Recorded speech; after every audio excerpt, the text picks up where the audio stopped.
On Vince's last night in Power, Nia Jax has returned to WWE television. Endeavor is going to take over and take the company to new heights, maybe, kinda, sorta, possibly, we shall see. But yes, Vince McMahon giving the fans one last fuck you by signing this anti-vax, anti-mask, abortion of a human being, somebody that could never wrestle, has melted Twizzlers for ACLs, loves to injure people, loves to be careless. If only Rock the Dwayne Johnson had never put in a good word for her. In fact, I'd argue that Rock the Dwayne Johnson should not go into the WWE Hall of Fame until this abortion of a human being, this goddamn atrocity, this stupid, fucking disgusting couch potato twat is out of wrestling for good. She could never work. She's never been able to work. She's never gonna be able to work. The women's division might as well go straight the fuck home. They might as well not do anything. Maybe go home until the Rumble. Maybe go home until WrestleMania.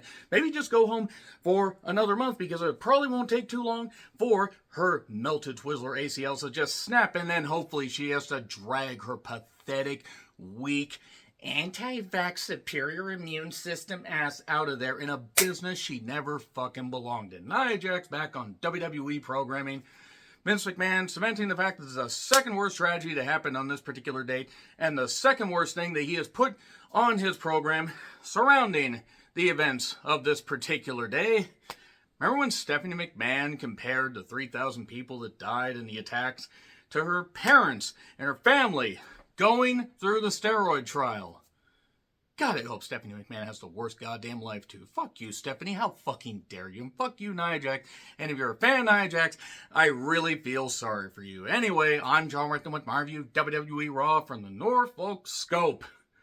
Yeah, Nia Jax is back. Just abolish the women's division. No, here's why I'm pissed. You could take politics out of the whole goddamn thing. You could do that, because there are plenty of crackpots and CTE-ridden fuckwits and all that and everything, and people that, quite frankly, should be jailed just for being fucking stupid. But that being said, she can't work. Name one good Nia Jax match that has happened in the last 5 years. Can you? She injures people. Kairi Sane is apparently going to be coming back. I bet she's probably considering, hey, maybe I shouldn't go back. I should just stay in Stardom or go to AEW. I mean, I could work with at least halfway decent people, because going there, oh, so many of these women should be asking for their release. Honestly, what positives are there to bringing back? I don't care if she's dropped 50 or 60 pounds. She's still uncoordinated and unable to pull off the basic maneuvers. I'm going to be amazed if she didn't end up injuring Rhea, because she can't do anything. She isn't capable of doing anything.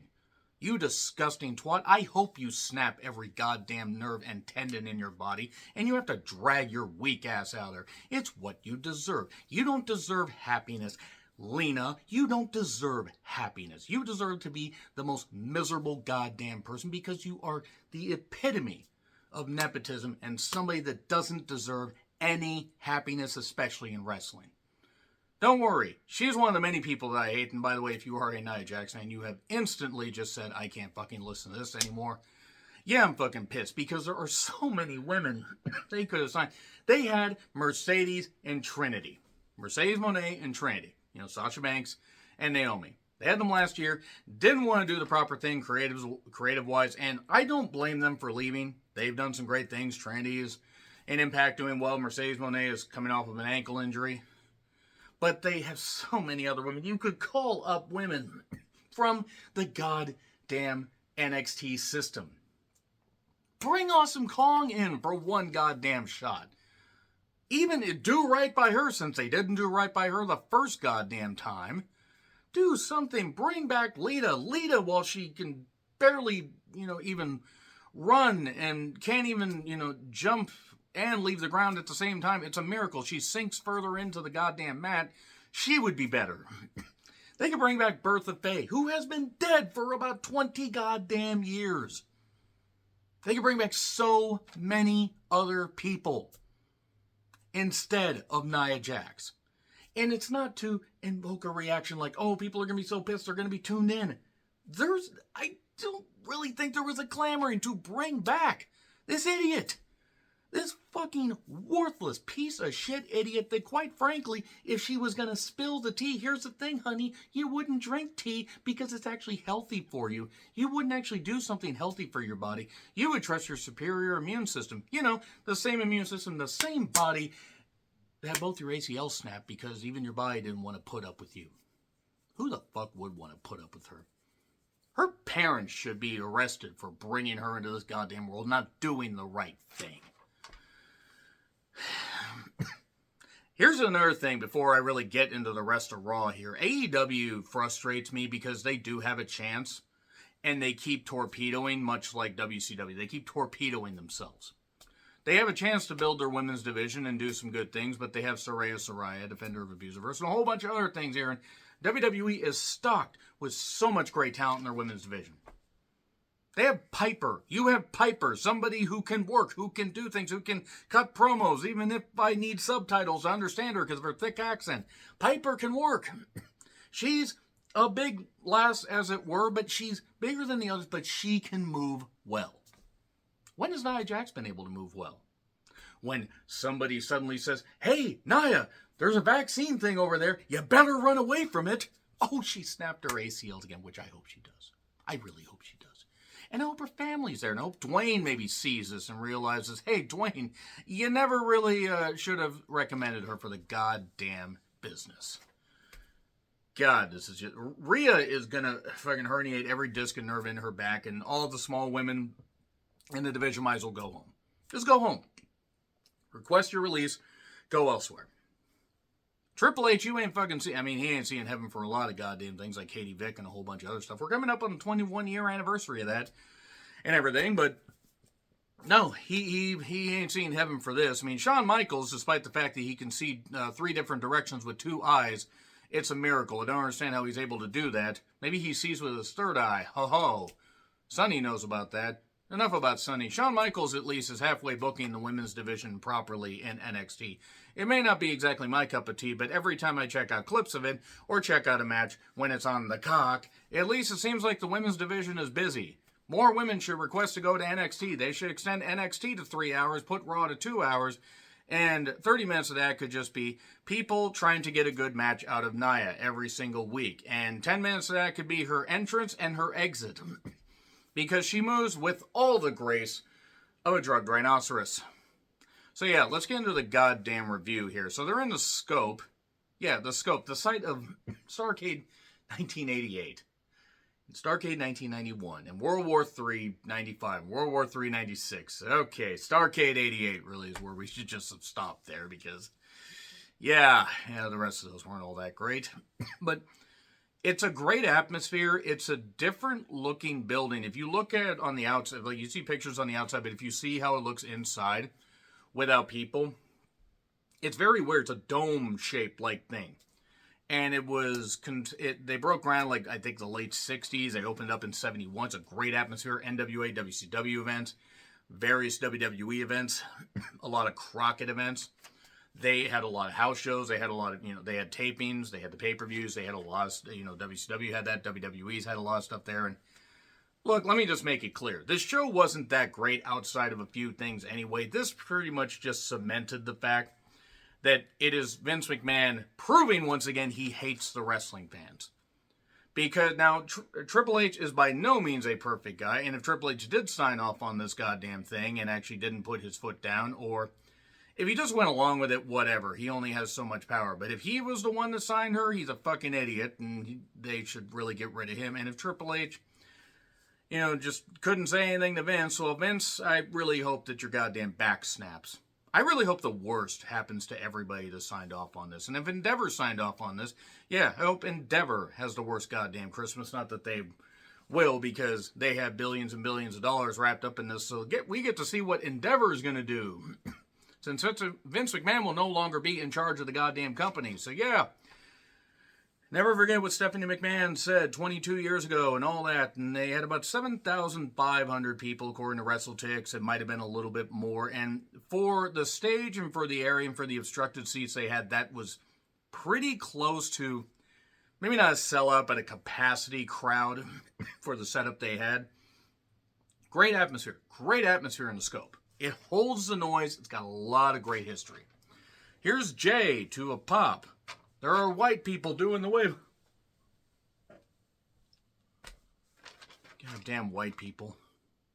And I say that as a white person. I have less coordination than they do. And then here's Owens. He was in the same place as Jay. Yada, yada, yada.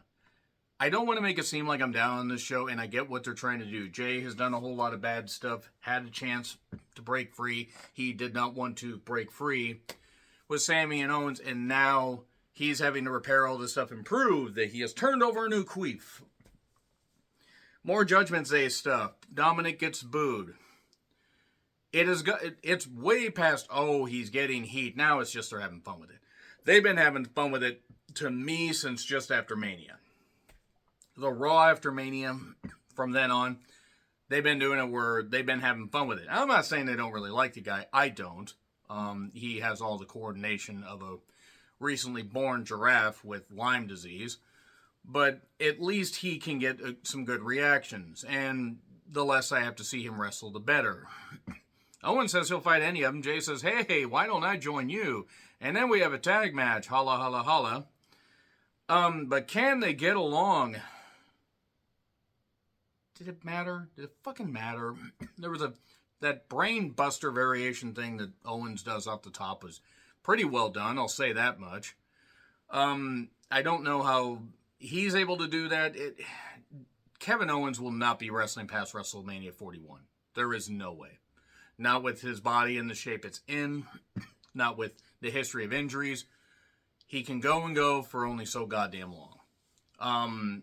And then a stomp wins it because we got an accidental kick and did Jay mean to do it or did he not? It's incidental contact. It made sense storyline-wise, but it was what it was. Jay and Owens. Oh no. There's tension. God. Recaps of Gunther making Gable's kids cry. To be fair, a lot of wrestling fans are crying because Nia Jax got signed, but those little kids deserve that because kids, that's what you get for having heroes. So, Imperium, they arrive in a nice car. Miz makes his entrance, and then we go straight to a 9/11 package. They could have timed that a little bit better there. Hey, nothing about Stephanie McMahon saying the comments she said. Keep your conspiracy theories about 9/11 off this goddamn channel, by the way. If you fucking spout that shit, you're gone. Miz took on Tozawa 18 minutes after the first match ended, and Miz hit 3 skull-crushing finales in a minute or so. 1, 2, 3. Raquel tries to talk. She tries to channel some enthusiasm. Doesn't really work. Imperium make their entrance, and we go to break. Why was Jackie's hair shaped like an antenna? I mean, who am I to talk about somebody's hair? Was it to pick up air signals? We control the horizontal and the vertically challenged. Wait, Selena's not there. That was mean, especially given that... Never mind. So, Jackie is talking to Shayna. Chelsea interrupts. Hey, Chelsea's looking for a tag partner. And then Piper shows up. Piper's back and healed. I'm glad she's healthy. Once again, Piper could have easily been in the Nia Jax spot. You know why? Because Piper can wrestle. Shayna said something about willingly showing Chelsea her gap. Not sure what that's about. And Imperium, they are celebrating with pure white columns in order to implement. Not finishing that. But Gunther's gloating. He's the longest reigning Intercontinental Champion. He's going to keep going and going. I would like for him to reach 500 days. I think they're going to end it at Fastlane. But honestly, if they had to go until the beginning of... If they had to go until the beginning of January, and maybe he won the Rumble and he faced off against Seth Pheasant Rollins, I'd be for it. I think Gunther needs to beat Seth Pheasant Rollins at this point, because I don't think Nakamura is going to do it. Here's Gable. He pushed him. And he's beat him once. He will beat him again. He doesn't know how. He doesn't know when. And then he's going to make his daughter smile. Your daughter should have been crying because you failed. You failed in front of your kids. How dare you? How dare you promote yourself as a tough athlete? You lost. Actually, I like Gable. I just hate the goofiness. And Gunther says, you're an amazing athlete, but you're a terrible father. Shrieking Christian Cage noises. Otis comes here and it's a melee. Ciampa shows up because they needed to give Ciampa something to do. And then Drew and Xavier are talking, and hey, it's funny. Xavier mentions, I know why you're upset at Kofi, Drew, because he won his world championship in front of 82,000 people. Aha!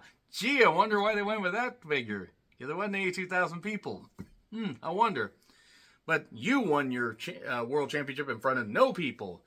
Xavier Woods, noted world championship Oh, right. He never has. He's never going to. And he shouldn't.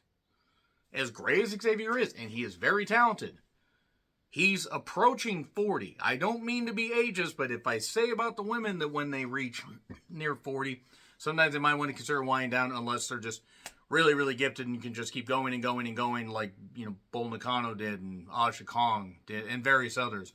My point is, Xavier ain't going to win the world title. He shouldn't win the world title. All members of the New Day can win a world title. Here's the thing. Kofi caught fire. Probably should have put him out. Big E. Big goddamn deal. Xavier is also there. So, more Ciampa and the Alphas and Jackie remembered all their names. So then Drew and Xavier had a match. 30 pissing minutes. And I know the Gunther celebration. I know that. But they just have no idea how to coordinate to get the show going properly. This is egregious how much time they are wasting.